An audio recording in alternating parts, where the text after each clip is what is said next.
ബഹുമാനമുള്ള ഉലമാക്കളെ, ഉമറാക്കളെ, സുഹൃത്തുക്കളെ, ഉമ്മമാരെ, അസ്സലാമു അലൈക്കും വറഹ്മത്തുള്ളാഹി തആല വബറകാതുഹു. അല്ലാഹു സുബ്ഹാനഹു വ തആല നമ്മുടെ ഈ ഒരുമിച്ച് കൂടൽ ഒരു സാലിഹായ കർമ്മമാക്കി അല്ലാഹു അംഗീകരിക്കുമാറാകട്ടെ. നല്ലത് പറയുവാനും പ്രവർത്തിക്കുവാനും അത് ജീവിതത്തിൽ പ്രാവർത്തികമാക്കാനും അല്ലാഹു എനിക്കും നിങ്ങൾക്കും തൗഫീഖ് നസീബാക്കുമാറാകട്ടെ. കേട്ട കാര്യങ്ങൾ ജീവിതത്തിന്റെ ഭാഗമാക്കി ഈ ലോകത്ത് നിന്ന് വിട പറയുമ്പോൾ കലിമത്ത് തൗഹീദ് ഉച്ചരിച്ചുകൊണ്ട് സ്വർഗം കണ്ട് ചിരിച്ചു മരിക്കാൻ അല്ലാഹു നമുക്ക് ഓരോരുത്തർക്കും തൗഫീഖ് നൽകുമാറാകട്ടെ. അല്ലാഹുവിന്റെ നിയമങ്ങളെയും വിധിവിലക്കുകളെയും വേണ്ടവണ്ണം അവന്റെ തൃപ്തിക്കും പൊരുത്തത്തിനും അനുസൃതമായ നിലയിൽ ചർച്ച ചെയ്യുവാനും പഠിക്കുവാനും പഠിപ്പിക്കുവാനും അല്ലാഹു നമുക്ക് ഓരോരുത്തർക്കും നാഫിയായ ഇൽമ നൽകി അനുഗ്രഹിക്കുമാറാകട്ടെ.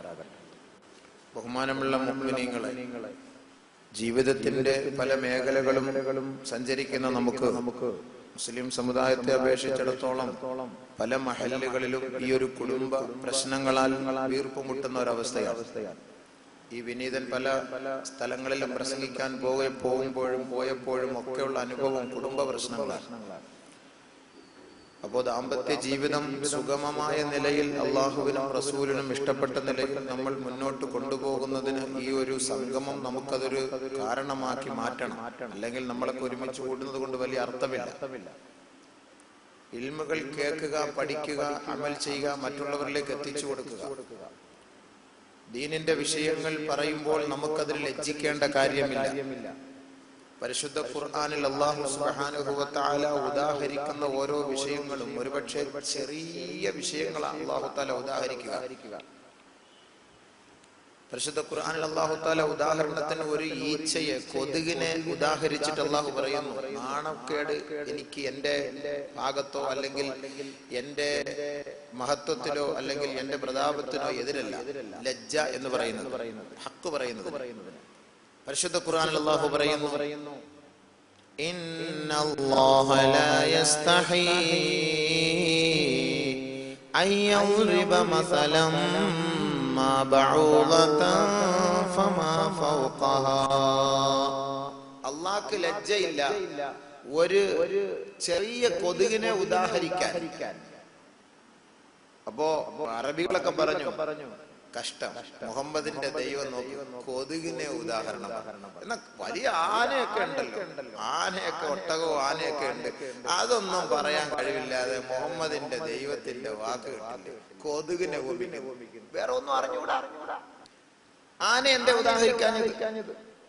അല്ലാഹുക്ക് ലജ്ജയില്ല കൊതുകിനെ ഉദാഹരിക്കാൻ. ഇന്നല്ലാഹ ലാ യസ്തഹീ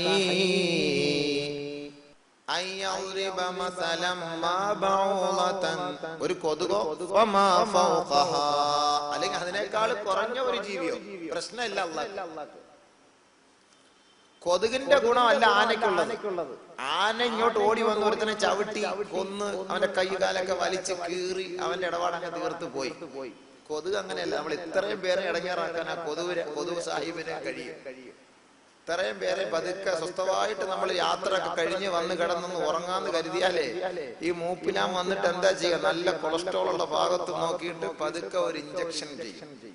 പതുക്കെ അങ്ങോട്ട് തുളച്ച് കയറ്റി നിന്റെ ആ ചർമ്മത്തിന്റെ അവിടെ കൊണ്ടുപോയ തുമ്പിക്കൈ വെച്ചിട്ട് ഇവന്റെ ഉള്ളിൽ ശേഖരിച്ചിരിക്കുന്ന രസം അത് അങ്ങോട്ട് അയച്ചു വിട്ട് അവിടെ ഒക്കെ ഒന്ന് ക്ലിയർ ആക്കി, എന്നിട്ട് അങ്ങോട്ട് ഒരു ഇഞ്ചക്ഷൻ കൊടുത്തിട്ട് നമ്മുടെ രക്തത്തിലേക്ക് അവന്റെ രസം അങ്ങോട്ട് ഇറക്കി ആ കട്ടിയായ രക്തത്തെ ഒക്കെ ഒന്ന് നല്ല വെള്ളം പോലെ ആക്കി പതുക്കെ ഊറ്റി കുടിക്കാൻ തുടങ്ങും. അപ്പോഴാണ് അടി അങ്ങോട്ട് പറ്റിക്കുന്നത്.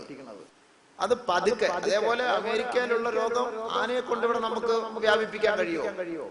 കോഴിക്കോട്ടുള്ളത് കൊല്ലത്തും, കൊല്ലത്തുള്ളത് കോഴിക്കോട്ടും, തിരുവനന്തപുരത്തുള്ളത് കാസർഗോട്ടും, കാസർഗോട്ടുള്ളത് തിരുവനന്തപുരത്ത് രോഗം വ്യാപിപ്പിക്കാൻ പറ്റിയ ഒരു സാധനം ഈ കൊതുക് സായുവാണ്. അതുകൊണ്ടാണ് അല്ലാഹു തആല കൊതുവിനെ ഉപമിച്ചത്. അല്ലെ വെറുതെ ഒന്നുമല്ല, അള്ളാഹ്ക്ക് അറിവില്ലാത്തത് കൊണ്ടല്ല.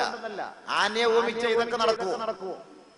ചിലന്തിയെ അല്ലാഹു ഖുർആനിൽ ഉപമിച്ചു. ചിലന്തിയെ അയ്യേ മുഹമ്മദിന്റെ ദൈവ ചിലന്തി, വേറെ ഒന്നും കിട്ടിയില്ല. അൻകബൂത്ത്, ഇന്നഹു അനൽ ബുയൂതി ലബൈതുൽ അൻകബൂത്ത്. മുഹമ്മദിന്റെ ദൈവത്തിന് ചിലന്തിയെ കിട്ടിയുള്ളൂ. ബഹുമാനമുള്ള സഹോദരങ്ങളെ, നമ്മൾ കഷ്ടപ്പെട്ട് 2 നില വീട് വെച്ച് പാല് കാച്ചിനെ വിളിക്കാൻ വേണ്ടി പോയിട്ട് തിരിച്ചു വരുമ്പോ വീടിന്റെ ഉമ്മറപ്പടിയിലെല്ലാം നല്ല സൂപ്പർ വീട് വല നെയ്ത് മൂപ്പിലാമാര് വന്നിട്ട് നല്ല സൂപ്പറായിട്ട് വീട് കെട്ടും.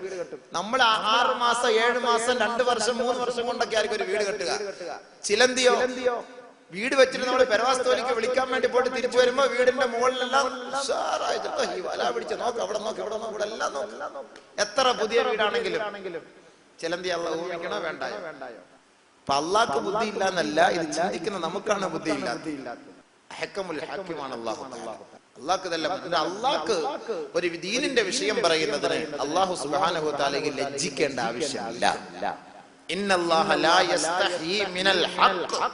നബി സല്ലല്ലാഹു അലൈഹി വസല്ലം തങ്ങൾ പറഞ്ഞു, അല്ലാഹു തആലയ്ക്ക് ഹഖ് സത്യം വെളിപ്പെടുത്തി കൊടുക്കുന്നതിന് അള്ളാഹ്ക്ക് ലജ്ജയില്ല എങ്കിൽ സത്യാവസ്ഥ ദീനിന്റെ വിഷയത്തിൽ മറഞ്ഞു കിടക്കുന്ന സത്യങ്ങൾ നമ്മൾ പഠിക്കണം. അതിന് ലജ്ജിക്കേണ്ട കാര്യമില്ല. ഇസ്ലാമിന്റെ നിയമം പക്ഷേ പറഞ്ഞു പോയാൽ ചിലർക്ക് ഇങ്ങനെ ഇത്രയും വലിയ ഭാഷ പറയേണ്ട കാര്യമില്ല, ഒരു സെക്സ് ആയി പോയി പറഞ്ഞത്. ഏറ്റവും വലിയ സെക്സോളജി അപ്പൊ മുഹമ്മദ് മുസ്തഫ സല്ലല്ലാഹു അലൈഹി വസല്ലം തങ്ങളാകണം. ഏറ്റവും വലിയ സെക്സോളജിസ്റ്റ് ഡോക്ടർ ഗുസ്താവ് ആണ് എന്ന് തോന്നുന്നു. ഏറ്റവും വലിയ ഒരു സെക്സോളജി ഉണ്ടായിരുന്നു ഡോക്ടർ. അദ്ദേഹത്തിന്റെ ചരിത്ര പുസ്തകത്തിൽ ഞാൻ വായിച്ചതാണ്. അദ്ദേഹം പറയുന്നു, ഒരുപാട് സെക്സോളജിസ്റ്റിൽ നിന്ന് ഞാൻ സെക്സിനെ കുറിച്ച് മനസ്സിലാക്കി, പക്ഷെ എനിക്ക് ഒരു പൂർണ്ണതയിലേക്ക് എത്താൻ കഴിഞ്ഞില്ല. ഇസ്ലാമിന്റെ പ്രോഫറ്റായ മുഹമ്മദിൽ നിന്ന് പഠിച്ചപ്പോഴാണ് എന്താണ് സെക്സ് എന്ന് ഞാൻ മനസ്സിലാക്കിയത്. ഒരു പാശ്ചാത്യൻ ഡോക്ടറാണ്. ബഹുമാനപ്പെട്ട പ്രവാചകൻ സല്ലല്ലാഹു അലൈഹി വസല്ലം തങ്ങള് ഒരു മെഡിക്കൽ കോളേജിലും പഠിക്കാനൊന്നും പോയിട്ടില്ല. എല്ലാം അള്ളാഹു ഇറക്കിക്കൊടുത്ത വാക്കുകളാണ് നബി തങ്ങൾ പറയുന്നത് നമ്മുടെ മുന്നിൽ. നബി സല്ലല്ലാഹു അലൈഹി വസല്ലം തങ്ങളുടെ സ്വന്തമായ ഒരു അഭിപ്രായവുമില്ല. അതൊക്കെ ഞാനിപ്പോ ഒരു ചെറിയ ഉദാഹരണത്തിൽ ഞാൻ അങ്ങോട്ട് പോകുമ്പോൾ സൂചിപ്പിച്ചു തരാം. ആരെങ്കിലും നബിയോട് ഒരു വിഷയം ചോദിക്കാൻ പോകുമ്പോൾ ആ വിഷയം അതിനെക്കുറിച്ച് നബി സല്ലല്ലാഹു അലൈഹി വസല്ലം തങ്ങൾക്ക് പറയാൻ കഴിയില്ല എങ്കിൽ നബി തങ്ങൾ മൗനം ദീക്ഷിക്കുകയും, അങ്ങനെ മൗനം ദീക്ഷിക്കുമ്പോൾ അല്ലാഹു സുബ്ഹാനഹു വ തആല ജിബ്രീൽ എന്ന മാലാഖയെ ഇറക്കിക്കൊണ്ട് അയച്ചുകൊണ്ട് ഉടനെ അതിന് മറുപടി അല്ലാഹു തആല നൽകുകയും ചെയ്യും. അപ്പൊ നബി തങ്ങളുടെ നാവാല സ്വന്തമായി പറയുന്ന വാക്കുകളല്ല, എല്ലാം അല്ലാഹു അറിയിക്കുന്ന വാക്കാണ്. അതുകൊണ്ട് ഒരുപക്ഷെ നമ്മുടെ ആചാരത്തിനോ സംസ്കാരത്തിനോ ഇതൊന്നും പറയുന്ന യോജിപ്പല്ല എന്ന് നമുക്ക് തോന്നിയേക്കാം. ദീനിന്റെ വിഷയമാണ് എന്ന് നിങ്ങൾ മനസ്സിലാക്കണം. നമുക്ക് എന്തറിയാം ദീനിനെ കുറിച്ച്? ദീനിന്റെ അകത്ത് ഒരുപാട് വിഷയങ്ങൾ മറഞ്ഞു കിടപ്പുണ്ട്. നബി സല്ലല്ലാഹു അലൈഹി വസല്ലമ തങ്ങൾ ഉപ്പ് മുതൽ കർപ്പൂരം വരെ നമുക്ക് പഠിപ്പിച്ച് വരച്ച് കാണിച്ച് മനസ്സിലാക്കി തന്നിട്ടാണ് ഈ ലോകത്ത് നിന്ന് ഇവിടെ പറഞ്ഞു പോയത്.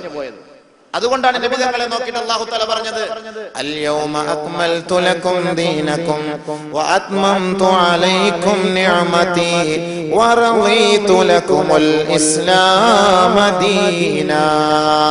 ഇന്നത്തെ ദിവസം നബിയെ അങ്ങയുടെ പ്രവർത്തനമെല്ലാം ഞാൻ സ്വീകരിച്ചു, ഞാൻ ഇഷ്ടപ്പെട്ടു, തൃപ്തിപ്പെട്ടു. ഈ പരിശുദ്ധമായ ദീനിനെ ഞാൻ അങ്ങ് ചെയ്ത എല്ലാ ദൗത്യത്തെയും അംഗീകരിച്ചുകൊണ്ട് ഞാൻ പൂർണ്ണ തൃപ്തനായിരിക്കുന്നു. ഇസ്ലാം എന്ന് പറയുന്ന പ്രത്യയ ശാസ്ത്രത്തെ മതമാക്കി നിങ്ങൾക്ക് അംഗീകരിച്ചെന്നിരിക്കുന്നു, അതിൽ ഞാൻ തൃപ്തനാണ് എന്ന് നബി സല്ലല്ലാഹു അലൈഹി വസല്ലം തങ്ങളെ നോക്കി അല്ലാഹു തആല പറയണമെങ്കിൽ വള്ളി പുള്ളി വിവർഗ വിവരണ വ്യത്യാസമന്യേ ഇസ്ലാമിന്റെ സകലമാന കാര്യങ്ങളും നബി സല്ലല്ലാഹു അലൈഹി വസല്ലം തങ്ങൾ നമുക്ക് വരച്ച് കാണിച്ച് പഠിപ്പിച്ചു തന്നിട്ടാണ് പോയത്.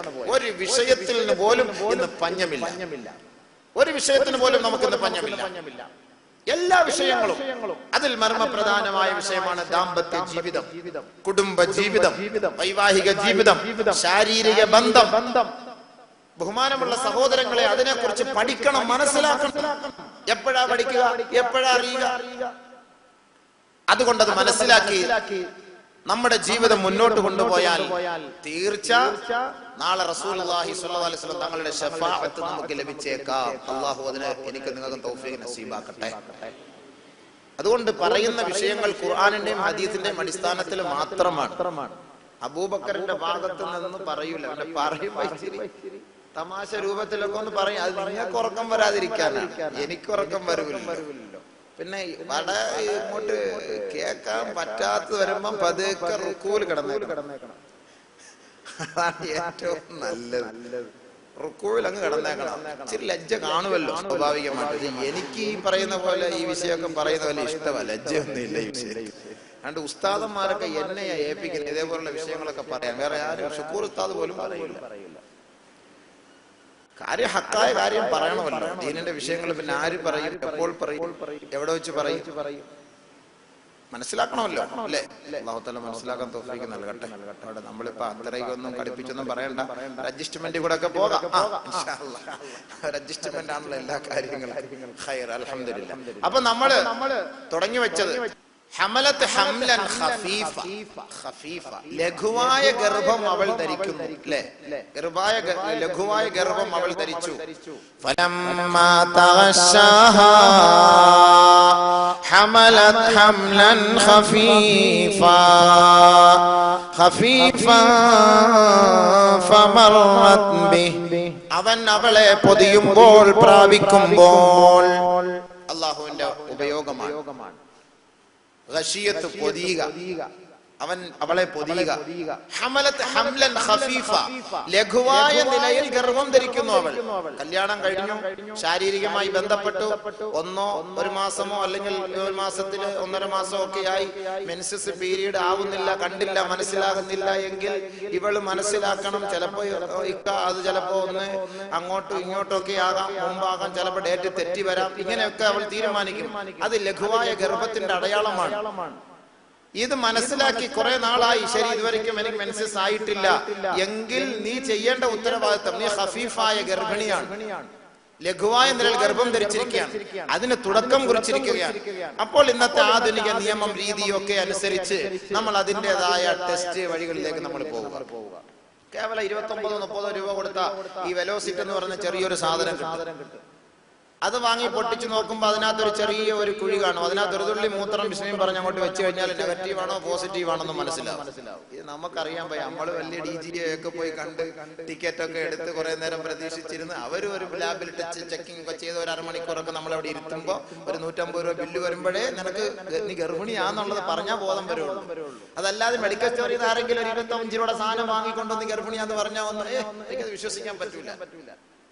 അപ്പൊ അങ്ങനത്തെ സാഹചര്യം. അപ്പോൾ മനസ്സിലായി ഗർഭിണിയായി എന്നുള്ള ഉറപ്പായി, ഗർഭം ധരിച്ചു എന്ന് പൂർണ്ണമായി.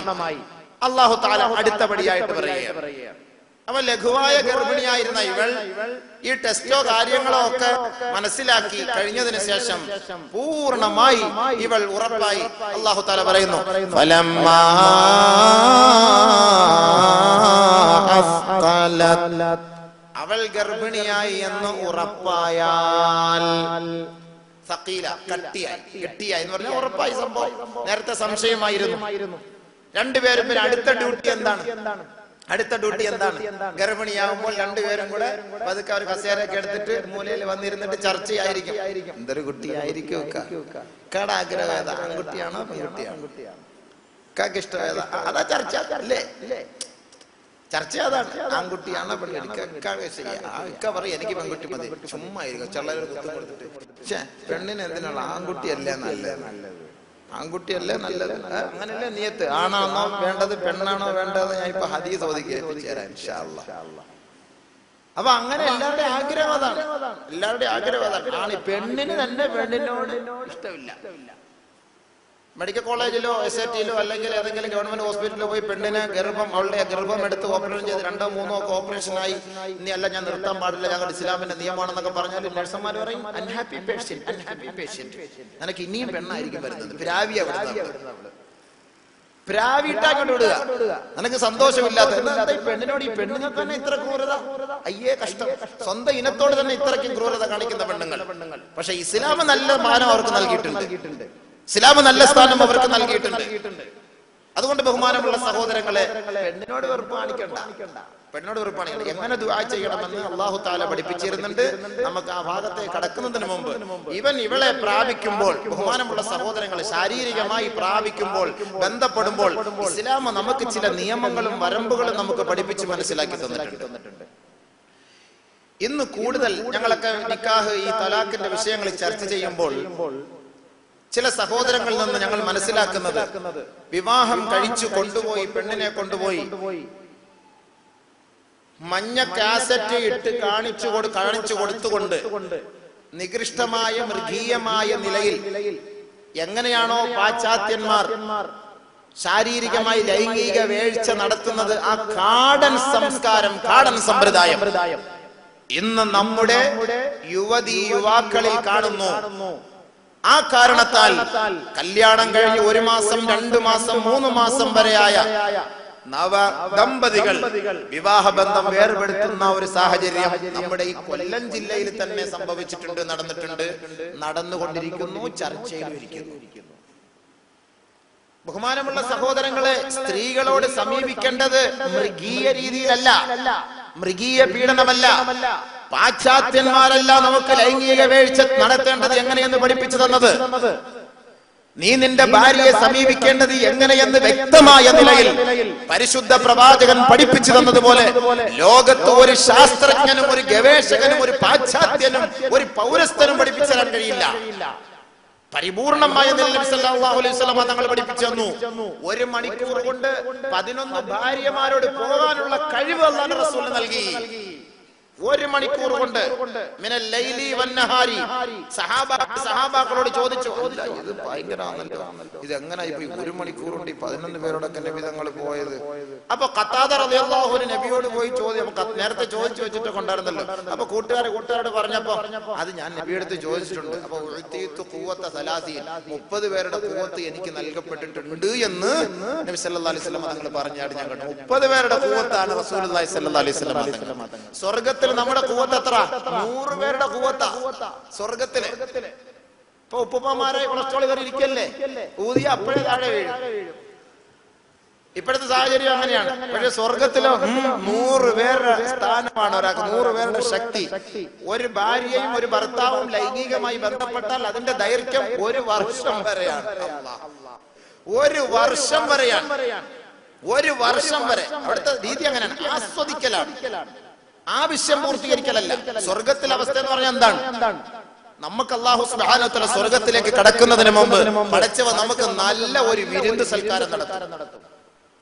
വയറ് നിറച്ച ആഹാരം, ദാഹം തീരെ നിനക്ക് കുടിക്കാനുള്ള വെള്ളം,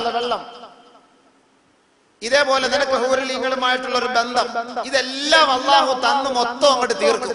പിന്നെ ഒരിക്കലും ദാഹിക്കൂല, ഒരിക്കലും നിനക്ക് പിന്നെ വിശപ്പുണ്ടാവുകയില്ല. പിന്നെ ഭാര്യയുമായി, പെണ്ണുങ്ങളുമായി, സ്ത്രീകളുമായി ബന്ധപ്പെടണം എന്നൊരു ആഗ്രഹം ഉണ്ടാവുകയില്ല. എല്ലാം ആ ഒരൊറ്റ ബന്ധപ്പെടലിലൂടെ, ആ ഒരൊറ്റ ചർച്ചയിലൂടെ, ആ ഒരൊറ്റ സദ്യയിലൂടെ എല്ലാം അല്ലാഹു തആല പൂർത്തിയാക്കും. എന്നിട്ട് അല്ലാഹു സുബ്ഹാനഹു വ തആല മരണത്തെ കൊണ്ടുവരും. മരണത്തെ കൊണ്ടുവരും. ഒരു മരണം എന്ന് പറയുന്ന ഒരു സാധനമാണ്. ഇപ്പൊ നമ്മളെയൊക്കെ മരിപ്പിക്കുന്ന ഒരു സാധനം ഉണ്ടല്ലോ, അത് ആടിന്റെ രൂപത്തിലാണെന്നാ കൊണ്ടുവരുന്നപ്പെടുന്ന ഹദീസിൽ കാണാം. ഒരാടിന്റെ രൂപത്തിൽ കൊണ്ടുവന്ന് ആ മരണത്തെ അങ്ങ് അറക്കപ്പെടും എന്ന് പറഞ്ഞാൽ മരണത്തെ അങ്ങ് മരിപ്പിച്ചു കളയും. പിന്നെ പിന്നീട് മരണമില്ല. സ്വർഗവാസികളെ, നിങ്ങൾക്ക് ഇനി മരണമില്ല, നിങ്ങൾ സ്വർഗത്തിലേക്ക് പ്രവേശിച്ചു. സ്വർഗത്തിൽ പോകുമ്പോൾ അപ്പൊ സഹാബാക്കളൊക്കെ ചോദിച്ചു, അപ്പൊ നമ്മൾ ഇനി അവിടുത്തെ ചാപ്പാടൊക്കെ എന്ത് ചെയ്യും നബിയെ? അവിടെ ഈ വെള്ളവും ജ്യൂസും ഒക്കെ ഉണ്ടല്ലോ, ഹൂർലിങ്ങൾ ഓരോരുത്തർക്ക് 10,000 കണക്കിന് ഹൂർലിങ്ങളൊക്കെ ഉണ്ടല്ലോ, ഇവരെയൊക്കെ പിന്നെ എന്ത് ചെയ്യാനാണ്? നബി സല്ലല്ലാഹു അലൈഹി വസല്ലം തങ്ങളോട് സഹാബാക്കൾ കിഴിഞ്ഞു ചോദിക്കും. നമുക്ക് ചോദിക്കാൻ അവസരം കൊടുക്കാത്തതുകൊണ്ടാ. അപ്പൊ ഇതൊക്കെ ഇങ്ങനെ ചോദിച്ചപ്പോൾ ബഹുമാനപ്പെട്ട പ്രവാചകൻ സല്ലല്ലാഹു അലൈഹി വസല്ലം തങ്ങൾ പറഞ്ഞു, സ്വർഗം എന്നുള്ളത് നമുക്ക് ആസ്വദിക്കാനാണ്, സുഖിക്കാനാണ്, രസമാണ്. നമ്മുടെ ആവശ്യ പൂർത്തീകരണത്തിനല്ല. ആവശ്യമെല്ലാം പൂർത്തീകരിച്ചു കഴിഞ്ഞു, എല്ലാം പൂർത്തീകരിച്ചു കഴിഞ്ഞു. ഇനി അവിടെ ഭക്ഷണം ആവശ്യമില്ല എങ്കിൽ നിനക്ക് വിശക്കില്ല. പക്ഷെ നീ എത്ര ഭക്ഷണം കഴിച്ചാലും നിന്റെ വയറ് നിറയുകയില്ല. നീ എത്ര ജ്യൂസ് കുടിച്ചാലും നിനക്ക് അത് മതിയാവുകയുമില്ല. നീ എത്ര ഭാര്യമാരുമായി, ഹൂറലീങ്ങളുമായി ശാരീരികമായി ബന്ധപ്പെട്ടാലും നിനക്ക് ഒരു വിറയലോ ഒരു അസ്വസ്ഥതയോ ഒരു ബലഹീനതയോ ഒന്നും നിനക്കുണ്ടാവില്ല. എന്തുകൊണ്ട്? സ്വർഗത്തിൽ ഒരാൾക്കുള്ള ശക്തി അല്ലാഹു തആല നൽകിയത് 100 പേരുടെ ശക്തിയാണ് സ്വർഗത്തിൽ അല്ലാഹു തആല നൽകിയത് എന്നാണ് സയ്യിദുനാ റസൂലുള്ളാഹി സ്വല്ലല്ലാഹു അലൈഹി വസല്ലം തങ്ങൾ. അല്ലാഹ് മാഷാ അല്ലാഹ്, സ്വർഗത്തിൽ അല്ലാഹു തൗഫീഖ് തരട്ടെ. ബഹുമാനമുള്ള സഹോദരങ്ങളെ, അപ്പോൾ നമ്മൾ മനസ്സിലാക്കേണ്ടത് നബി സല്ലല്ലാഹു അലൈഹി വസല്ലമ തങ്ങൾ തങ്ങളുടെ ഭാര്യമാരോട് ഏത് നിലയ്ക്കാണോ അവർ സമീപിച്ചത്, ആ ഒരു സമീപന രീതി ഇസ്ലാം നമുക്ക് പഠിപ്പിച്ച് മനസ്സിലാക്കി തന്നിട്ടുണ്ട്. ആ ഒരു വഴിയിലൂടെ മാത്രമേ നമ്മൾ നമ്മുടെ ഭാര്യയുമായി ബന്ധപ്പെടാവൂ. എല്ലാരും പറയും ഖുർആനിലുണ്ടല്ലോ സ്ത്രീകള് എന്താ കൃഷിസ്ഥലമാണ്, ഇഷ്ടമുള്ളതുപോലെ കൃഷി ചെയ്യാം. ഇന്ന് മറ്റുള്ളവരും എടുത്തു പിടിച്ചുകൊണ്ടിരിക്കുന്ന ഒരു വാക്കാണ്. നിസാഉകും ഹർസുൽ ലക്കും ഫഅതു ഹർസകും അന്നാ ശിഅ്തും വഖദ്ദിമൂ ലിഅൻഫുസികും വത്തഖുല്ലാഹ വഅലമൂ അന്നകും മുലാഖൂഹു വബശ്ശിരിൽ മുഅ്മിനീൻ. അല്ലാഹു സുബ്ഹാനഹു തആല പറയുകയാണ് സൂറത്തുൽ ബഖറയിലൂടെ, സ്ത്രീകൾ നിങ്ങൾക്ക് കൃഷിസ്ഥലമാണ്. ഹർസുൽ ലക്കും ഫഅതു ഹർസകും അന്നാ ശിഅ്തും, നിങ്ങൾ ഇഷ്ടപ്പെടുന്ന രീതിയിൽ, നിങ്ങൾ ആഗ്രഹിക്കുന്നത് പോലെ, നിങ്ങൾ ഇച്ഛിക്കുന്നത് പോലെ നിങ്ങളുടെ ഭാര്യമാരുമായി നിങ്ങൾ ബന്ധപ്പെട്ടുകൊള്ളുക എന്ന് പറയാൻ, നിങ്ങളുടെ കൃഷിസ്ഥലത്ത് നിങ്ങൾക്ക് ഇഷ്ടമുള്ള ധാന്യമണികളൊക്കെ വിത്തുകളൊക്കെ നിങ്ങൾക്ക് വിള ചെയ്യാം എന്നർത്ഥം. ഈ ആയത്ത് പിടിച്ചിട്ടാണ് മറ്റേ കാസറ്റ് വാങ്ങിക്കൊണ്ടുവന്നിട്ടിട്ട് ഇവിടുത്തെ കൊച്ചിനെയും കെട്ടിക്കൊണ്ട് പോയിട്ട് ഖുർആൻ ആയത്ത് അവ അമൽ ചെയ്യാൻ പോണ കണ്ടില്ലേ ഈ കാസറ്റ് കണ്ടിട്ട്. പാശ്ചാത്യന്മാര് തൊടുത്തുവിട്ട ഈ ഒരു നികൃഷ്ടമായ ഏർപ്പാടുകൾ മുസ്ലിം സമുദായമേ നമുക്കത് അംഗീകരിക്കാവുന്നതല്ലാതെ, അത് മൃഗത്തിന്റെ പണിയാണത്, അത് മൃഗീയതയാണത്, അത് സംസ്കാര ശൂന്യരുടെ പണിയാണത്. നമുക്ക് നമ്മുടെ ഭാര്യമാരുമായി നല്ല നിലയിൽ ബന്ധപ്പെടാനുള്ള എല്ലാ സംവിധാനങ്ങളും വഴികളും പരിശുദ്ധ പ്രവാചകൻ തന്നെ പഠിപ്പിച്ചു തന്നിട്ടുണ്ട്. അത് മനസ്സിലാക്കാൻ പോകാത്തതിനും പഠിക്കാത്തതിനും ആരുടെ കുഴപ്പമാണ്? അതുകൊണ്ട് നിസാഉകും ഹർസുൽ ലക്കും എന്ന് പറയുന്നതിന് മുമ്പ് സ്ത്രീകളുമായുള്ള ബന്ധപ്പെടൽ അല്ലാഹുവിന്റെ റസൂൽ നമുക്ക് പഠിപ്പിച്ചു തന്നിട്ടുള്ളത് അത് ഒരു ഇബാദത്താണ്. സ്ത്രീകളുമായുള്ള ശാരീരിക ബന്ധം ഇബാദത്താണ്, സദഖയാണ്. സദഖ 2 രൂപ ബക്കറ്റിയിടെന്ന് പറയുമ്പോൾ വലിയ പാടാണ്, നമുക്ക് പിടിക്കും പോക്കറ്റില്. ഭാര്യമാരുമായിട്ട് ബന്ധപ്പെടാൻ പറഞ്ഞാൽ ഇഷ്ടം പോലെ പ്രാവശ്യം. ബഹുമാനമുള്ള സഹോദരങ്ങളെ, എങ്കിലും നിങ്ങൾ കരുതുന്നുണ്ടോ ഭാര്യമാരുമായി നിങ്ങൾ ബന്ധപ്പെടുന്ന ഓരോ ദിവസവും, ഓരോ മണിക്കൂറും, ഓരോ സമയവും ഹാദിഹി സദഖത്തുൻ? അബീ ദർ റളിയല്ലാഹു അൻഹു റിപ്പോർട്ട് ചെയ്യുന്ന ഹദീസിൽ കാണാം, ഖാല നബിയ്യു സ്വല്ലല്ലാഹു അലൈഹി വസല്ലം വഫീ ബുൾഇ അഹദികും സദഖ, നിങ്ങളുടെ ഭാര്യമാരുടെ മാംസക്കട്ടയിൽ സദഖയുണ്ട്. ഭാര്യമാരുമായി ശാരീരിക ബന്ധം സ്ഥാപിക്കുന്നത് സദഖയാണ്, ധർമ്മമാണ്. ഖാലു, സഹാബാക്കൾ ഇത് കേട്ട മാത്രയിൽ ചോദിച്ചു പോയി, യാ റസൂലല്ലാഹ് അയഅതി അഹദുനാ ശഹവതഹു അയകൂന ലഹു അജ്റുൻ? നബിയേ, ഞങ്ങളുടെ സ്വന്തം ശാരീരിക ഇച്ഛയെ, ആ മോഹത്തെ ഞങ്ങൾ ദഹിപ്പിക്കുന്നതിന് വേണ്ടി, ആ വികാര പൂർത്തീകരണത്തിന് വേണ്ടി ഞങ്ങളുടെ ഭാര്യയെ സമീപിക്കുമ്പോ അതിനും ഒരു കൂലിയുണ്ടോ നബിയേ? സഹാബാക്കൾ ചോദിച്ചു. നമ്മൾ ഇന്ന് വരെ തിരക്കിയിട്ടുണ്ടോ? പെണ്ണ് കെട്ടുന്നത് ലൈംഗിക ബന്ധത്തിനാണെന്ന് പഠിച്ചിരിക്കുക നമ്മളൊക്കെ. കല്യാണം കഴിക്കണം അതിനാണ്, അല്ലാതെ വേറെ ഒന്നും അറിഞ്ഞില്ല. ഭാര്യമാരുമായി ബന്ധപ്പെടൽ സദഖ. അല്ലാഹു അക്ബർ. ഓരോ നിമിഷവും, ഓരോ നേരവും, ഓരോ സമയവും സദഖ. സഹാബാക്കൾ അത്ഭുതം, ഇത് സദഖയോ നബിയേ? നമ്മുടെ ശഹവത്ത്, നമ്മുടെ വികാര പൂർത്തീകരണത്തിന് വേണ്ടി ഭാര്യമാരുമായി ബന്ധപ്പെടലാണല്ലോ.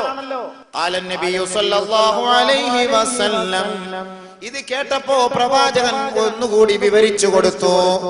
അറഅയ്തും ലൗ വളഅ ഫിൽ ഹറാം, ലൗ വളഅ അഹദുകും ഫിൽ ഹറാമി അയകൂന ലഹു വിസ്റുൻ?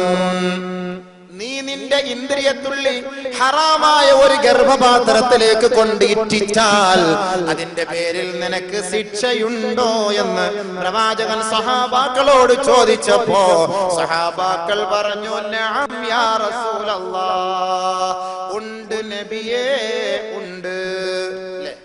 ഹറാമിൽ പോയിട്ട് നീ വ്യഭിചരിച്ചാല് അതിന്റെ പേരിൽ നിനക്ക് ശിക്ഷയുണ്ടോ? ഉണ്ട്. എങ്കിൽ ലൗ വളഅ അഹദുകും ഫിൽ ഹലാലി കാന ലഹു അജ്റുൻ. ഹലാലായ മാർഗത്തിലൂടെ തന്റെ ഭാര്യയെ സമീപിച്ചാൽ അതിന് കൂലിയുണ്ട്. അത് സദഖയാണെന്ന് മുഹമ്മദ് മുസ്തഫ സല്ലല്ലാഹു അലൈഹി വസല്ലം. അപ്പോൾ ഇത് സദഖ, ധർമ്മമാണ്. രണ്ടാമത്തെ പടി ഭാര്യയുമായുള്ള ബന്ധം ഇബാദത്താണ്, ആരാധനയാണ്, ഇബാദത്താണ്. അതുകൊണ്ടാണ് ഓരോന്നിലും നമ്മൾ ഇബാദത്ത് നമസ്കരിക്കാൻ പോകുമ്പോൾ നമ്മൾ അലസമായിട്ട് നമ്മൾ കയറി പോകുമോ സുഹൃത്തുക്കളെ? ഖുർആൻ ഓതുമ്പോൾ നമ്മൾ അലസമായിട്ട് ഖുർആൻ ഓതുമോ? നമ്മൾ സദഖ ചെയ്യുമ്പോൾ ചുമ്മാ ഇങ്ങനെ വാരി വലിച്ചെറിയുമോ? ഭാര്യയുമായി നമ്മൾ ബന്ധപ്പെടുമ്പോൾ അലൈക്കും ബിൽ വഖാർ, അലൈക്കും ബിൽ വഖാർ. എല്ലാ നിലയ്ക്കും നിനക്ക് നല്ല ഗർവോടുകൂടി, ഭയഭക്തിയോടുകൂടി, ആദരവോടുകൂടി മാത്രമേ നീ ഭാര്യയുമായി ബന്ധപ്പെടാൻ പാടുള്ളൂ. കാരണം അതൊരു ഇബാദത്താണ്. എപ്പോൾ ഫൽ അൽ ജിമാഉ ഇബാദ യകൂനു ഇബാദതൻ ഇദാ നവാ ബിഹി ഖളാഅ ഹഖ്ഖി സൗജതി. തന്റെ ഭാര്യയോടുള്ള കടപ്പാടുകൾ പൂർത്തിയാക്കണമെന്ന നീയത്തോടുകൂടി നീ നിന്റെ ഭാര്യയെ സമീപിച്ചാൽ അത് ഇബാദത്താണ്, ആരാധനയുടെ ഭാഗമാണ്. ഇദാ നവാബി, അവൻ നേർച്ച ചെയ്യുന്നു, നിയത്ത് ചെയ്യുന്നു, അവന്റെ നിയത്തതാണ്. ഇദാ നവാബി ഖളാഅ ഹഖ്ഖി സൗജതി, തന്റെ ഭാര്യയോടുള്ള കടപ്പാട് എനിക്ക് പൂർത്തിയാക്കേണ്ടതുണ്ട്, ആ ഹക്ക് ഞാൻ നിറവേറ്റേണ്ടതുണ്ട്. അതുകൊണ്ട് എന്റെ ഭാര്യയുമായി ഞാൻ ബന്ധപ്പെടുന്നു എന്ന നിയത്തോടു കൂടി അവളെ നീ സമീപിച്ചാൽ യകൂനു ഇബാദത്തൻ, അത് ഇബാദത്തായി മാറും. ഔ മുആശറതൻ ബിൽ മഅറൂഫ് അല്ലദി അമറ അല്ലാഹു തആല ബിഹി, അതല്ലെങ്കിൽ അല്ലാഹു സുബ്ഹാനഹു വ തആല നിന്നോട് കൽപ്പിച്ച പ്രകാരം ഒരു ഭാര്യയുമായി ഏത് നിലയ്ക്ക് നീ ബന്ധപ്പെടണമെന്ന്, ശാരീരികമായി ബന്ധപ്പെടണമെന്ന്, മാനസികമായി അടുക്കണമെന്ന് പരിശുദ്ധ പ്രവാചകനും അല്ലാഹുവും പഠിപ്പിച്ച് തന്ന വഴികളെ സ്വീകരിച്ചുകൊണ്ട് അവളുമായി ബന്ധപ്പെടാൻ നീ ആഗ്രഹിച്ചാൽ അതും ഇബാദത്തിന്റെ ഭാഗമാണ്.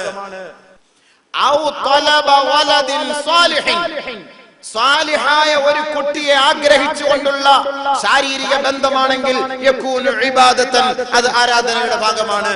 ഔ തലബ വലദിൻ സാലിഹിൻ, ഒരു കുഞ്ഞു പോരാ, സ്വാലിഹായ സന്താനം വേണം. ഞാൻ വരുന്നുണ്ട്, അങ്ങോട്ട് പിറകിലോട്ട് വരുന്നുണ്ട്. ഔ ഇഅഫാഫ നഫ്സിഹി, തന്റെ ശരീരത്തെ സംശുദ്ധീകരിക്കാൻ, പരിശുദ്ധിപ്പെടുത്താനാണ് ഞാൻ എന്റെ ഭാര്യയുമായി ബന്ധപ്പെടുന്നത് എങ്കിൽ യകൂനു ഇബാദത്തൻ, അത് ആരാധനയുടെ ഭാഗമാണ്. ഔ ഇഅഫാഫ സൗജതി, ഭാര്യയുടെ ഇച്ഛ പൂർത്തീകരിക്കാൻ, അവൾ പരിശുദ്ധിയാവാൻ, അവൾ പതിവ്രതയാകാൻ, അവൾ ചാരിത്രബോധമുള്ളവളായി തീരാൻ, അതിനുവേണ്ടിയാണ് ഞാൻ എന്റെ ഭാര്യയുമായി ബന്ധപ്പെടുന്നത് എങ്കിൽ യകൂനു ഇബാദത്തൻ, ആ ബന്ധം ആരാധനയുടെ ഭാഗമാണ്. ومنعهما من النظر إلى الحرام, ഹറാമായ ഭാഗത്തേക്ക് നോക്കുന്നതിൽ നിന്ന്, ഹറാമായ പെണ്ണിനെ നോക്കുന്നതിൽ നിന്ന്, ഹറാമായ പുരുഷന്മാരെ നോക്കുന്നതിൽ നിന്ന് തടയിടാനാണ്, തിരശീലയിടാനാണ് ഞാൻ എന്റെ ഭാര്യയുമായി ബന്ധപ്പെടുന്നത് എന്ന നിയ്യത്ത് നീ കരുതിയാൽ യകൂനു ഇബാദത്തൻ, അത് ആരാധനയുടെ ഭാഗമാണ്. ഫ്രീ ആയിട്ട് ഇബാദത്ത് കിട്ടുക, നോക്കണേ. അവിൽ ഫിക്രി ബിഹി, ഏതെങ്കിലും ഒരു പെണ്ണിനെ കണ്ട്, ഏതെങ്കിലും ഒരു ചെറുക്കനെ കണ്ട് വീട്ടിൽ പോയിട്ട് ഉറക്കം വരുന്നില്ല, ചിന്ത. അവിൽ ഹമ്മി ബിഹി, അതിനെ കുറിച്ചൊരു വെപ്രാളവും ഒരു വല്ലാത്ത ഒരു മൂടാപ്പും എന്തോ ഒരു വല്ലാത്ത ഒരു അവസ്ഥയും ഒക്കെയായി ഇങ്ങനെ വീട്ടിൽ കഴിഞ്ഞുകൂടുന്നു. ഇതിൽ നിന്ന് ഒഴിവായി തന്റെ ഇച്ഛയെ അന്യ സ്ത്രീ പുരുഷ ബന്ധങ്ങളിൽ നിന്ന് ഒഴിവാക്കിയെടുക്കാനും അതിൽ നിന്നെല്ലാം പരിശുദ്ധിപ്പെടുത്താനും വേണ്ടി ഞാൻ എന്റെ ഭാര്യയുമായി ബന്ധപ്പെടാൻ ആഗ്രഹിക്കുന്നു എന്ന് നീ നിയത്ത് ചെയ്താൽ യകൂനു ഇബാദത്തൻ, ആ ജിമാഅ്, ആ ശാരീരിക ബന്ധം ആരാധനയുടെ ഭാഗമായി മാറും. മനസ്സിലായോ? ഇതാണ് ജിമാഅ് ചെയ്യുമ്പോൾ, ശാരീരികമായി ബന്ധപ്പെടുമ്പോൾ നാം കരുതേണ്ട നിയത്ത്, നാം കരുതേണ്ട നിയത്ത്. അതല്ലാതെ നമുക്ക് എന്തെങ്കിലുമൊക്കെ വേറെ എന്തെങ്കിലുമൊക്കെ നിയത്ത് കരുതിക്കൊണ്ട് നമ്മൾ ഭാര്യയുമായി സമീപിക്കാൻ പാടില്ല. ഭാര്യയെ സമീപിക്കുമ്പോൾ നിന്റെ ഭാര്യയുമായി വർഷങ്ങളായി കല്യാണം കഴിച്ച് 1-2-3 വർഷമൊക്കെ നല്ല ഉഷാറായിരിക്കും. പിന്നെ അങ്ങോട്ട് പോകുമ്പോ നമ്മുടെ ഭാര്യ പഴയ ഭാര്യയായി. പിന്നെ റോഡിൽ കൂടെ പോകുമ്പോ ഏതെങ്കിലുമൊക്കെ ഒരു പെണ്ണിനെ കാണും. പിന്നെ ഇവൻ ഈ ഭാര്യയുമായി ഇവൻ ബന്ധപ്പെടുമ്പോൾ ഇവന് വേണ്ടത്ര ഒരു അനുഭൂതിയോ ഒരു ആഗ്രഹമോ ആവേശമോ ഉണ്ടാവുകയില്ല. അങ്ങനെ ആവേശം ഉണ്ടാകാതിരിക്കുമ്പോൾ ഇവൻ 4 മണിക്ക് സ്കൂളിൽ പോയപ്പോൾ പോയ പെണ്ണിനെ ഇവന്റെ മനസ്സിൽ കൊണ്ടുവരുന്നു ഇവൻ ഭാര്യയുമായി ബന്ധപ്പെടുമ്പോൾ. എങ്കിലോ യുഹ്റമു ലിർറജുലി അൻ യഅതിയ അഹ്ലഹു വജഅല ബൈന ഐനൈഹി തിൽകൽ മർഅത അല്ലതി റആഹാ ഹാദാ നൗഉൻ മിൻ അൻവാഇ സിനാ. ഒരു പുരുഷനെ അപേക്ഷിച്ചിടത്തോളം ഹറാമായ കാര്യമാണ്. അതേപോലെ സ്ത്രീകളെയും അപേക്ഷിച്ചിടത്തോളം ഹറാമായ കാര്യമാണ്. തന്റെ ഭർത്താവ് തന്റെ ഭാര്യ അടുക്കലേക്ക് അവൻ പോകുമ്പോൾ, അതല്ലെങ്കിൽ തന്റെ ഭർത്താവിന്റെ അടുക്കലേക്ക് അവൾ പോകുമ്പോൾ, അവന്റെ 2 കണ്ണിന്റെയും ഇടയിൽ അവന്റെ മനോമുഖരത്തിൽ അവൻ കൊണ്ടുവരിക ഒരു പെണ്ണിനെ. ആ പെണ്ണിനെ, ഏത് പെണ്ണിനെ? അവൻ കണ്ടല്ലോ, വഴിയിൽ വെച്ച് കണ്ട പെണ്ണ്, ഹോസ്പിറ്റലിന്റെ സൈഡിൽ വെച്ച് കണ്ട പെണ്ണ്, കോളേജ് ക്യാമ്പസിൽ വെച്ച് കണ്ട പെണ്ണ്, ബസ്സിൽ പോയപ്പോ കണ്ട പെണ്ണ്, ബസ് കയറാൻ നിന്നപ്പോ കണ്ട പെണ്ണ്. ഈ പെണ്ണിന്റെ ആ ഒരു ആകാര സൗഷ്ഠവം, ആ ഒരു രംഗം ഇവന്റെ സ്വന്തം ഭാര്യയുമായി ബന്ധപ്പെടുമ്പോൾ ഇവൻ മനോമുഖര കൊണ്ടുവന്നാൽ ഇത് വ്യഭിചാരമാണ്. നമ്മുടെ ഭാര്യയായിട്ടാ ബന്ധപ്പെടുന്നത്. പക്ഷെ ചിന്ത എവിടെ? റിമോട്ട് കൺട്രോൾ വേറെയാണ്. പോയി സംഭവം പോയി. ഇന്നൻ നളറത തുനഖ്ശു സൂറത്തൽ മൻമൂരി ഫീ ഖൽബിഹി. ഒരു പെണ്ണിനെ നമ്മൾ നോക്കിയാൽ, ഒരു സുന്ദരിയായ ഒരു പെണ്ണിനെ നമ്മൾ നോക്കിയാൽ നബി സല്ലല്ലാഹു അലൈഹി വസല്ലം തങ്ങൾ പറയാണ്, ആ പെണ്ണിന്റെ വടിവം, അവളുടെ ആകാര സൗഷ്ഠവം, അവളുടെ സൗന്ദര്യം തുനഖ്ശു ഫീ സൂറത്തിൽ മൻമൂരി, തുനഖ്ശു സൂറത്തുൽ മൻമൂരി ഫീ ഖൽബിഹി. നിന്റെ ഹൃദയത്തിൽ പിശാചി അത് വരച്ചിങ്ങനെ ഇടും. ഒരു ഉണ്ട കണ്ണി, ഒരു ഉരുണ്ട മുഖം, ആ ചുണ്ട്, എന്റെ അമ്മോ അതെന്ത് രസം. മാറൂല, 5-6 ദിവസമായാലും മനസ്സിൽ നിന്ന് മാറൂല. പിശാചിന്റെ ജോലിയാണല്ലോ അത്. അത് വരയ്ക്കും, ഇങ്ങനെ നിന്റെ ഹൃദയത്തിൽ വരയ്ക്കും. നീ വിവാഹം കഴിച്ചവനായിരിക്കും. ആ പെണ്ണിനെ നീ സ്മരിച്ചുകൊണ്ട് ഓർത്തുകൊണ്ട് നിന്റെ ഭാര്യയുമായി നീ ശാരീരിക ബന്ധം പുലർത്തിയാൽ അത് സിനായുടെ ഭാഗമാണ്. അല്ലാഹു കാത്തുരക്ഷിക്കുമാറാകട്ടെ. അവിടം വരെ സൂക്ഷിക്കാനാണ് ഇസ്ലാം പഠിപ്പിക്കുന്നത്. ആ ഭാഗം വരെ ശ്രദ്ധിക്കാനാണ് ഇസ്ലാം പഠിപ്പിക്കുന്നത്. സ്ത്രീകൾ നിങ്ങളുടെ കൃഷിസ്ഥലമാണ്, ഇഷ്ടമുള്ളതുപോലെ കൊണ്ട് മേഞ്ഞോ, നടക്കില്ല. അത് ഇസ്ലാം അതിന് നിയമങ്ങൾ പഠിപ്പിച്ചു തന്നിട്ടുണ്ട്. അതുകൊണ്ട് ഇത് ഇബാദത്താണ്, ഇബാദത്തായ കാര്യം. നമസ്കരിക്കുമ്പോൾ നമ്മൾ കൈകെട്ടിട്ട് നമ്മുടെ റിയൽ എസ്റ്റേറ്റിന്റെ കാര്യവും റബ്ബർ ഷീറ്റിന്റെ കാര്യവും പലചരക്കുകളുടെ കാര്യവും ഒക്കെ നമ്മൾ ചിന്തിച്ചു കഴിഞ്ഞാൽ നമസ്കാരത്തിന് ഒരു കമാലിയത്ത് ഉണ്ടാകുമോ, പൂർത്തീകരണം ഉണ്ടാകുമോ? അള്ളാഹുവിന്റെ മുന്നിൽ ഇബാദത്ത് ചെയ്യുകയല്ലേ നമ്മൾ, പടച്ചവനെ ആരാധിക്കുകയല്ലേ? പടച്ചവനെ ഇബാദത്തെടുക്കുമ്പോൾ നമ്മൾ ഇതേപോലുള്ള ചിന്തകൾ നമസ്കാരത്തിൽ വന്നു കഴിഞ്ഞാൽ നമസ്കാരത്തിന് ഒരു കബൂലിയത്തോ ഒരു കമാലിയത്തോ ഉണ്ടാവുകയില്ല. അള്ളാഹു എല്ലാം കബൂലാക്കുമാറാകട്ടെ എന്നല്ലേ നമുക്ക് പറയാൻ കഴിയുള്ളൂ. അപ്പോൾ ഇത് ശാരീരികമായുള്ള ഇബാദത്താണെങ്കിൽ മറ്റുള്ള സ്ത്രീകളെ കുറിച്ചുള്ള ചിന്ത ഒഴിവാക്കണം.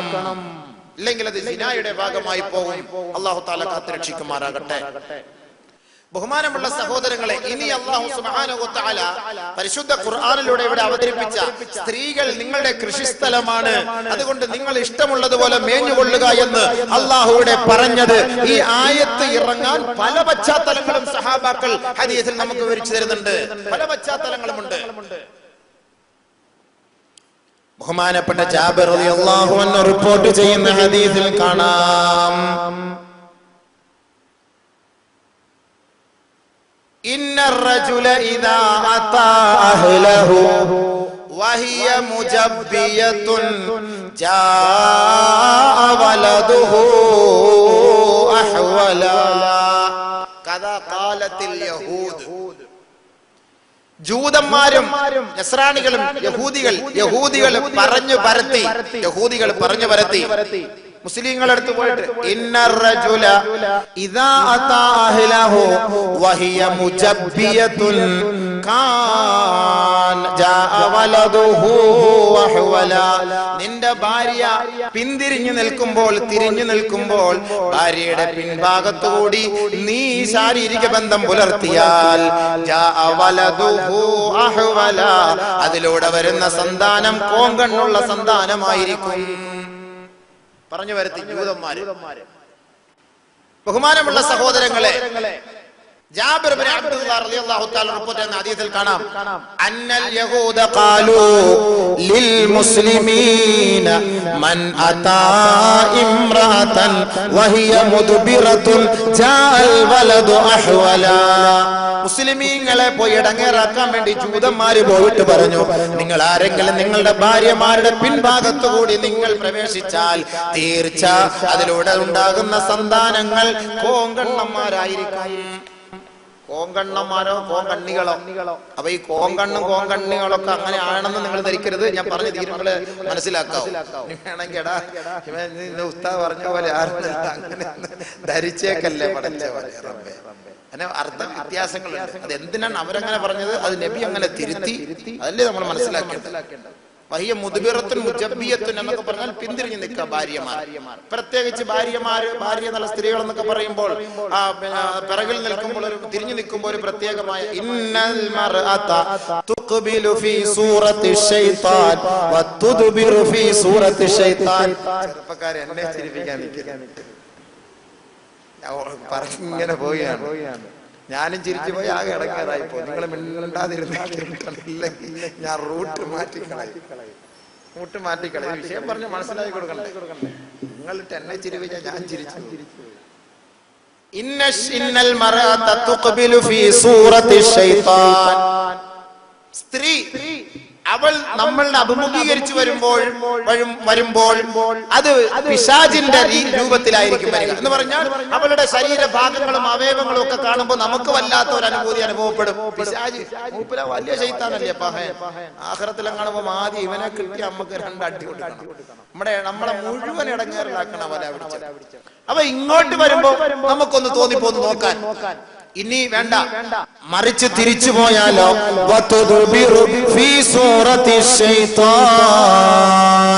മടങ്ങി തിരിഞ്ഞു പോയാലോ അവളുടെ പൃഷ്ഠഭാഗം കാണിച്ചുകൊണ്ട് പിശാച് നമ്മളെ വല്ലാണ്ട് ആകർഷിച്ചു കളയും.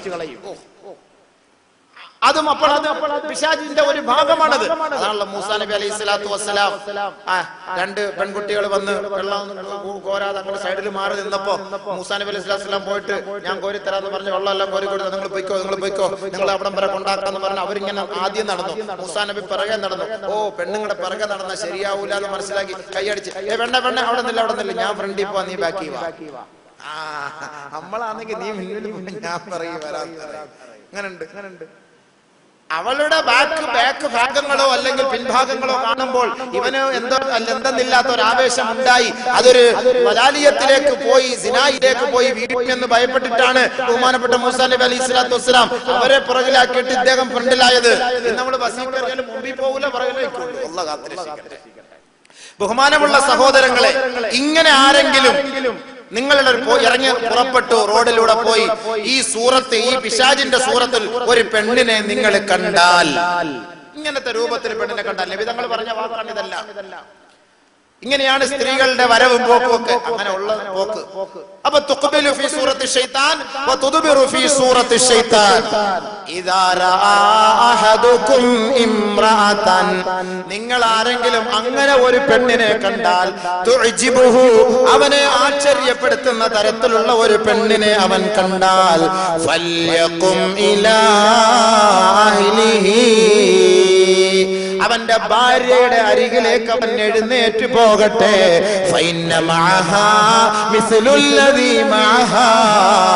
ഇവൻ കണ്ട പെണ്ണിന്റെ അടുക്കലുള്ള അതേ സാധനമാണ് നിന്റെ ഭാര്യയുടെയും അടുക്കലുള്ളത്. കമാ ഖാല സയ്യിദുനാ റസൂലുള്ളാഹി. അതിനൊരു ഉദാഹരണം നബി സല്ലല്ലാഹു അലൈഹി വസല്ലമ തങ്ങൾ പഠിപ്പിച്ചു. ഇതൊക്കെ ഒന്ന് മനസ്സിലാക്കണ്ടേ. ഇങ്ങനെ അകത്ത് കയറി ഇരുന്ന് ഹദീസിന്റെ കിതാബ് ഇരുന്ന് നമ്മൾ എങ്ങനെ മനസ്സിലാക്കും? നാളെ ഒരാളെങ്കിലും എനിക്കെങ്കിലും ഒന്ന് ഇതിൽ രക്ഷപ്പെടാൻ കഴിഞ്ഞാൽ ഞാൻ രക്ഷപ്പെട്ടില്ല.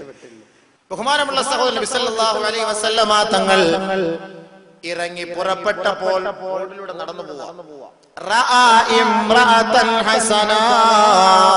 ഒരു സുന്ദരിയായ പെണ്ണിനെ കണ്ടു. അവള് നബിയുടെ നോട്ടത്തിൽ നബിയെ ആശ്ചര്യപ്പെടുത്തി കളഞ്ഞു. ഇത് കണ്ടപ്പോ വലിയ സൗന്ദര്യം തോന്നിപ്പോയി. നബി സല്ലല്ലാഹു അലൈഹി വസല്ലമ തങ്ങൾ നബിക്ക് അങ്ങനെ ആഗ്രഹമുണ്ടാവുകയില്ല. ലഖദ് കാന ലക്കും ഫീ റസൂലില്ലാഹി ഉസ്വത്തുൻ ഹസന. നബി തങ്ങളിൽ മഹത്തായ മാതൃകയാണ്. ഇന്ന് ജീവിക്കുന്ന മുസ്ലിം സമുദായത്തിന്റെ കടിഞ്ഞാൺ പ്രവാചകന്റെ കൈകളിലാണ്. അതുകൊണ്ട് ഒരു മുസ്ലിമായ സഹോദരനോ സഹോദരിയോ ഏത് നിലയിലാണ് അവരുടെ ജീവിതം മുന്നോട്ട് നയിക്കേണ്ടതെന്ന് പ്രവാചകനിലൂടെ അള്ളാഹു ഇവിടെ വരച്ച് കാണിച്ചു തരികയാണ് ലക്ഷ്യം. അല്ലാതെ പെണ്ണുങ്ങളെ കണ്ടപ്പോ റസൂലുള്ളാഹിക്ക് ആഗ്രഹം തോന്നിയെന്നല്ല. അങ്ങനെ കരുതരുത്, അദബുകേടാണത്. അങ്ങനെ കരുതരുത്. റസൂലുള്ളാഹി സ്വല്ലല്ലാഹു അലൈഹി വസല്ലം തങ്ങൾ ഇങ്ങനെ പോയപ്പോ നമ്മൾ സ്വാഭാവികമായിട്ട് റോഡിലൂടെ പോകുമ്പോൾ പെണ്ണിനെ കാണുമ്പോൾ നമുക്ക് ആഗ്രഹം ഉണ്ടാകില്ലേ? അങ്ങനെ ഉണ്ടായാൽ എന്താണ് പോകാൻ വഴി? അത് പഠിപ്പിക്കാൻ അള്ളാഹ് പഠിപ്പിച്ച വഴിയാണ്. അത് പഠിപ്പിക്കാൻ വേണ്ടി അള്ളാഹ് ചെയ്യിച്ച വഴിയാണ്. അതല്ല നബി നമ്മൾ പോയപ്പോ അങ്ങനെ കണ്ടോ, അയാൾ അങ്ങനെ നബിയെ കുറിച്ച് അങ്ങനെ പറഞ്ഞു എന്ന് പറഞ്ഞ് നാളെ സിന്താബ വിളിക്കാൻ നിൽക്കണ്ട. അല്ലാഹു സുബ്ഹാനഹു വ തആല നമ്മളെ തർബിയത്ത് പഠിപ്പിക്കാൻ നബിയിലൂടെ നമുക്ക് പഠിപ്പിച്ചു തരികയാണ്. പോയി റസൂലുള്ളാഹി സ്വല്ലല്ലാഹു അലൈഹി വസല്ലം തങ്ങളെ കണ്ടു, ആശ്ചര്യപ്പെട്ടു. ബഹുമാനപ്പെട്ട പ്രവാചകൻ സ്വല്ലല്ലാഹു അലൈഹി വസല്ലം തങ്ങൾ നേരെ വന്നു. സൗദ ബീവിയുടെ വീട്ടിലേക്ക് വന്നു. സൗദ ബീവി റളിയല്ലാഹു അൻഹയുടെ വീട്ടിലേക്ക് വന്നപ്പോൾ വഹിയ തസ്നഉ തീബൻ, അവൾ കൂട്ടുകാരികളുമായി അത്തർ ഉണ്ടാക്കിക്കൊണ്ടിരിക്കുകയായിരുന്നു. നമ്മളിപ്പോ ഇല്ല ഗൾഫിൽ നിന്നൊക്കെ വരുന്ന സമയത്ത് അല്ലെങ്കിൽ ഒരു 19 ദിവസം ലീവൊക്കെ എടുത്ത് പുറത്തൊക്കെ പോയി ഭാര്യയുമായി ബന്ധപ്പെടാൻ ചെല്ലുമ്പോ ഈ പിള്ളേർ ഇങ്ങനെ കിടന്ന് ദിക്റും ചൊല്ലിക്കൊണ്ട് കിടന്നാൽ നമുക്ക് വലിയ ഇടങ്ങേറാണ്.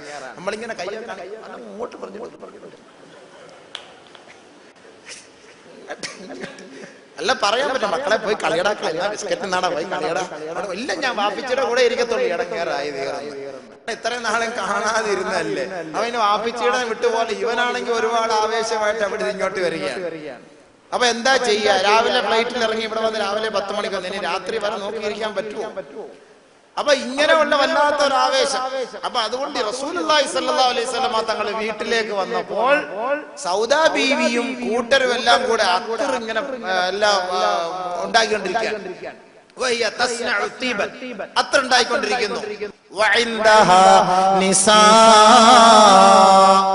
ബഹുമാനപ്പെട്ട സൗദാ റളിയല്ലാഹു തആല അൻഹയുടെ അടുക്കൽ കുറെ സ്ത്രീകൾ ഉണ്ടായിരുന്നു. നബി തങ്ങൾക്ക് വന്നും പറഞ്ഞിട്ട് കാര്യമില്ലേ. അവരെയൊക്കെ സൗദായെ ഒറ്റക്കാക്കി. നമ്മൾ അങ്ങനെ ചെയ്യണം. അത് നമുക്ക് നമ്മുടെ ഭാഗമാണ്. നമ്മുടെയും നമ്മുടെ ഭാര്യമാരുടെ ഉള്ള ഉത്തരവാദിത്തമാണ്. നമ്മൾക്ക് അത്രയും ഒരു ആവേശത്തോടു കൂടി നമ്മൾ വരുമ്പോൾ നമ്മൾ ലജ്ജിച്ചു നിൽക്കേണ്ട കാര്യമല്ല. ഹറാമായിട്ടുള്ള ബന്ധമല്ലല്ലോ, ഹലാലായ ബന്ധമാണല്ലോ. ഒരു ചെറിയൊരു രഹസ്യം പറയാനുണ്ട് എന്ന് പറഞ്ഞിട്ട് നമ്മൾ അങ്ങോട്ട് നമ്മുടെ ഭാര്യയെ വിളിച്ചുകൊണ്ട് മറ്റൊരു ഭാഗത്തേക്ക് നമ്മൾ പോകണം.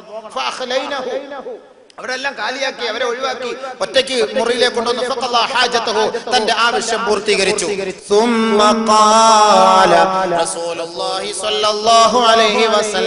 അല്ലാഹുവിന്റെ റസൂൽ പിന്നീട് പറഞ്ഞു, അയ്യുമാ റജുലിൻ റആ ഇംറഅതൻ ഫഅജബതുഹു ഫൽയഅമദ് ഇലാ ഇംറഅതിഹി فليعمد إلى امرأته فليواقعها فإنها ما يرد في نفسه. നിങ്ങൾ ആരെങ്കിലും ഒരു പെണ്ണിനെ, അന്യ പെണ്ണിനെ കണ്ടാൽ, അന്യ സ്ത്രീയെ കണ്ടാൽ, അങ്ങനെ അവളിൽ വല്ലാത്ത ആവേശം നിനക്കുണ്ടായി, മോഹമുണ്ടായി, നിങ്ങൾ നിങ്ങളുടെ ഭാര്യമാരുടെ അരികിലേക്ക് കടന്നു വരിക. അവളുമായി ശാരീരിക ബന്ധം ഏർപ്പെടുക. അങ്ങനെ ചെയ്താൽ നിന്റെ ഹൃദയത്തിനകത്തുള്ള, മനസ്സിനകത്തുള്ള ആ ഒരു അങ്കലാപ്പുണ്ടല്ലോ, അതങ്ങ് മാറിക്കിട്ടുമെന്ന് കമാ ഖാല സയ്യിദുനാ റസൂലുള്ളാഹി സ്വല്ലല്ലാഹു അലൈഹി വസല്ലം. അപ്പൊ പെണ്ണ് കെട്ടാത്തവർ എന്ത് ചെയ്യും ഉസ്താദെ? പെണ്ണ് കെട്ടേണ്ട വയസ്സ് പറഞ്ഞുതരാ. അപ്പൊ തോന്നും, ഓഹോ അത് ശരി, അപ്പൊ പിന്നെ കെട്ടിയില്ലെങ്കിൽ ഇടങ്ങേറാവും. പറഞ്ഞു തരാം, സമയമാകുമ്പം പറഞ്ഞുതരാം. തർത്തീവായിട്ടേ പറയാൻ പറ്റുള്ളൂ. കേട്ടോളി, മനസ്സിലാക്കി. ബഹുമാനമുള്ള സഹോദരങ്ങളെ, ഇതപ്പോൾ ഇബാദത്തിന്റെ ഭാഗമാണ്, ആരാധനയുടെ ഭാഗമാണ്. അപ്പൊ അങ്ങനെയാണ് നമ്മളൊരു പെണ്ണിനെ കാണുമ്പോൾ നമുക്ക് അങ്ങനെ തോന്നും. അതേപോലെ ഞാൻ പറഞ്ഞു വന്നതിലേക്ക് തിരിച്ചു വരികയാണ്. ഇതിങ്ങനെ ഇടയ്ക്ക് ഇങ്ങനെ വന്നപ്പോൾ തിരിച്ചു വരികയാണ്. ഭാര്യയുടെ പിൻഭാഗത്തോടി ശാരീരികമായി ബന്ധപ്പെട്ടപ്പോൾ ജൂതന്മാര് മുസ്ലിമീങ്ങളോട് പറഞ്ഞടന്നു, നിങ്ങളുടെ മക്കളൊക്കെ കോങ്ങണായി പോകും. ഇത് സഹാബാക്കൾക്ക് അറിയണമല്ലോ. നേരെ എന്ത് ചെയ്തു? അന്ന റസൂലുള്ളാഹി സ്വല്ലല്ലാഹു അലൈഹി വസല്ലം ഫഖീല ലഹു, നബി തങ്ങളോട് ചോദിക്ക